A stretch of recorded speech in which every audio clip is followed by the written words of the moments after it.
এটা কে? আমার সোনা বাবা, আমি তার সোনা মেয়ে। তাই না বাবা?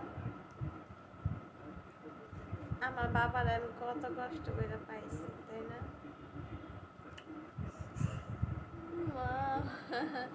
আমার বাবা আমার অনেক বেশি আদর করে, তাই না?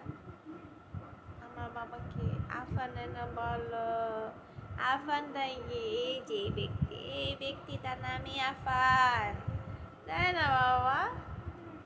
হ্যাঁ, তুমি আমায় ভুলবা না তো বাবা? বাবা, বাবা, মাঝে মাঝে একটু ভুল ত্রুটি হইতেই পারে বাবা, মাপ টাপ কইরা দিও।